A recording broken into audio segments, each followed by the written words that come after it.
बहू, ये क्या कर रही है तू? मम्मी जी क्या कर रहे हो आप? तुझे तो मैं अभी बताती हूँ। पता नहीं ये बुक्स खोल के तू क्यों बैठी है। नेहा, बेटा इधर आना।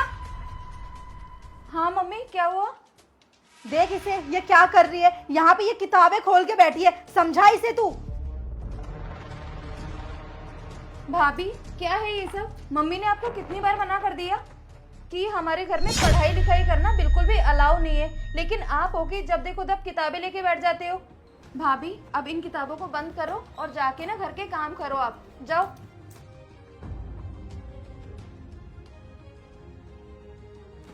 और सुन, जा मेरे लिए एक गिलास पानी ले आ।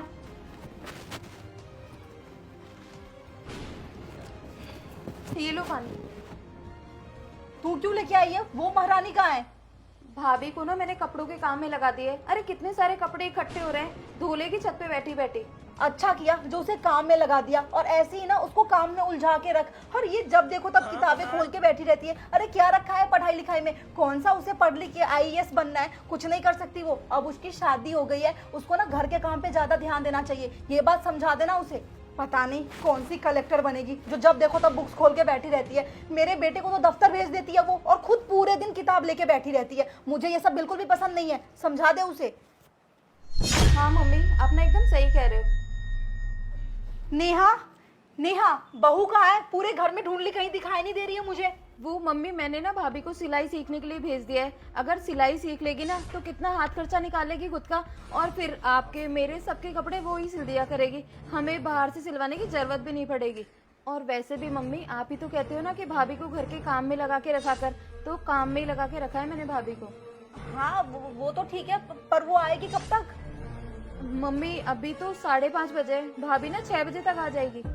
क्या 6 बजे तक आएगी? अरे 6 बजे तो दिन छिप जाएगा। इतना टाइम नहीं भाई, मैं इतने टाइम ना अपने घर की बहू को बाहर नहीं रख सकती। उसे फोन करके बुला भी क्या अभी? अरे हमारी भी इज्जत है, हमारी घर की बहू बेटी इतनी देर तक बाहर घूमेगी। उसके ना क्लासेस का टाइम थोड़ा कम करवा दे, ऐसा कर। और उसे बोल दे कि वो टाइम से आ जाए। मोहल्ले में हमारी भी इज्जत है, लोग 4 बातें बनाएंगे। समझा कर, फोन कर उसे अभी।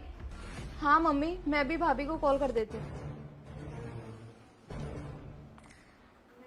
हेलो, हाँ भाभी आप कब तक आओगे? एक काम करो आप ना अभी के अभी आ जाओ, मम्मी गुस्सा कर रही है घर पर। हाँ जितनी जल्दी हो उतनी जल्दी आ जाओ। ठीक है, आ रही है मम्मी। ठीक है, आ जाए तो मुझे बता देना। हाँ बता विमला, आज बहुत दिनों बाद तू फोन की है। अरे तुझे तो फोन करने का टाइम ही कहाँ है, तेरे घर में तो इतनी बड़ी गुड न्यूज जो आ गई है। Good news? कैसी गुड न्यूज? अरे तू ज्यादा ना अनजान बनने की कोशिश मत करे। तेरी बहू ने ना यूपीएससी का एग्जाम क्लियर कर लिया है। यूपीएससी का एग्जाम? पागल हो गई है क्या? कुछ भी बोल रही है। अरे तू ना ज्यादा भोली मत बने, तुझे मिठाई ना खिलानी पड़े इसलिए नाटक कर रही है ना तू ये सब। विमला ये तो कैसी बातें कर रही है? मैं भला ऐसा क्यों करूंगी? और तू ही बताना, मेरी बहू कैसे बन सकती है आईएएस? पूरा दिन तो वो घर में पड़ी रहती है, घर का काम करती है, नहीं तो कोई कोचिंग वगैरह की। ऐसे ही थोड़ी लोग आईएएस बन जाते हैं। अरे तू कॉलोनी में देख कितना जश्न मनाया जा रहा है तेरी बहू का। अरे मुझे विश्वास नहीं हो रहा, लोग तो कुछ भी बोलते हैं। लोगों का बात मान लेगी क्या तू? अरे तू ऐसे नहीं मानेगी, रुक जा मैं तुझे तेरी अरे तू ना ऐसे नहीं मानेगी, रुक मैं तुझे तेरी बहू की फोटो भेजती हूँ। अच्छा चल जल्दी भेज। नेहा, बहू इधर आ दोनों। अरे मम्मी क्या हुआ, कैसे गुस्सा कर रहे हो आप? क्या हुआ? ये क्या है?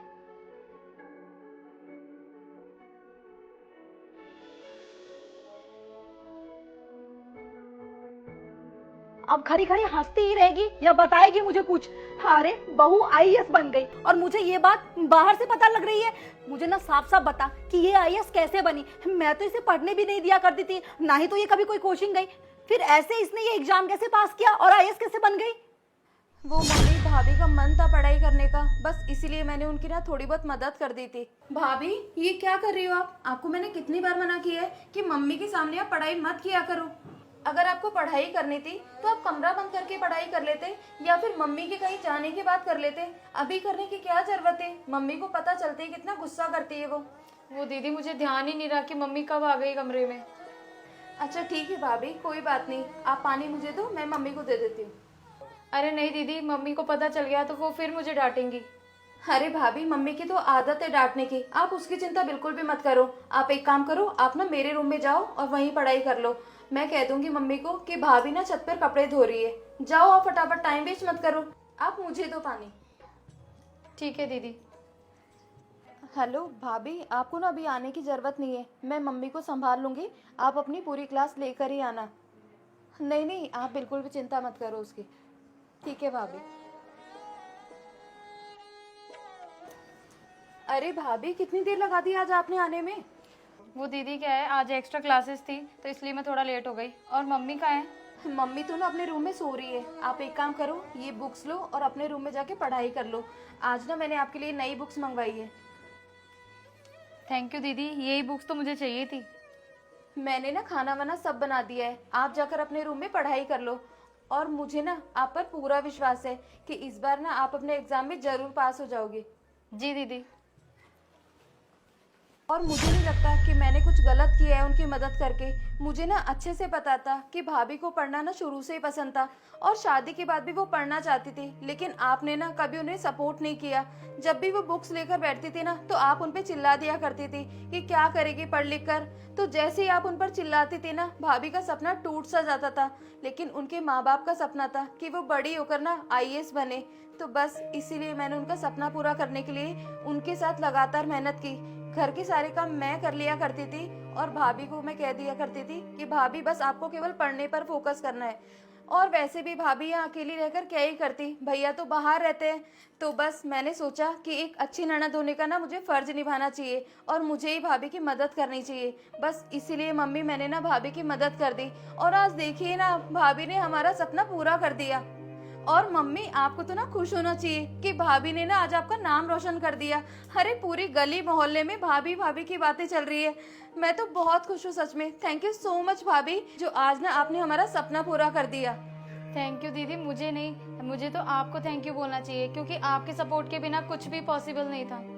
भाभी, ये सब मेरे कारण नहीं, आप ही के कारण हुआ है। ये सब ना आपकी मेहनत और लगन थी जिससे आप ये मुकाम हासिल कर पाई हो।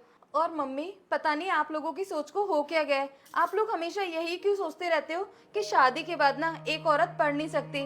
अरे उसे भी हक होता है शादी के बाद पढ़ने का। और आज आप खुद ही देख लो, भाभी ने ना जो सोचा था वो हासिल करके बताया है। हाँ बेटा, तू ना सही कह रही है। पता नहीं मैं कौन से पुराने ख्यालातों में जी रही थी। मुझे ऐसा लगता था कि बहू ना बस घर के काम करने के लिए है, उसको पढ़ाई लिखाई नहीं करना चाहिए, उसका पढ़ाई लिखाई पे कोई हक नहीं है। शादी से पहले जो पढ़ी लिखी वो हो गया, अब वो दूसरे घर में आ गई है और इस घर को ही संभालना उसकी जिम्मेदारी है। बस यही सब सोच के ना मैं कभी नहीं चाहती थी कि बहू पढ़े लिखे और कुछ बने। लेकिन आज मुझे ना बहुत खुशी हो रही है ये देख के कि लोग मेरी तारीफें कर रहे हैं। वो विमला ना कभी मेरी तारीफ नहीं करती थी, लेकिन आज वो भी मुझे बधाई दे रही है। और तो और बोल रही थी वो कि मिठाइयाँ भिजवा। ये सब दिन देखने को ना मुझे बहू की वजह से ही मिला है, वरना मैंने तो कभी सोचा भी नहीं था कि मेरे घर में भी कोई सरकारी अफसर होगी। मुझे तो हमेशा से यही लगता था कि जैसे औरतें हमेशा से चूल्हे चौके करती हुई आई है तो बहू का काम बस वही है। लेकिन नहीं, बहू आगे भी जा सकती है और कुछ बन के भी दिखा सकती है। और आज मेरी बहू ने वो साबित कर दिया है। बहू बेटा, मुझे माफ़ कर दे, मुझसे बहुत बड़ी गलती हुई है। मैं तुझे कभी समझ ही नहीं पाई, तुझे समझने की कोशिश तक नहीं की। मैंने ना तेरे साथ अन्याय किया है, लेकिन आज मुझे बहुत खुशी हो रही है जो तू इस मुकाम पे आ पहुंची है। बेटा, मैं आइंदा ना तेरे साथ ऐसा भद्दा व्यवहार कभी भी नहीं करूंगी। तेरे साथ ना हमेशा प्यार से रहूंगी। बस मुझे माफ़ कर दे बेटा। Thank you so much mummy, मुझे समझने के लिए। और आपको अपनी गलती का एहसास हो गया, मेरे लिए बस इतना ही काफ़ी है।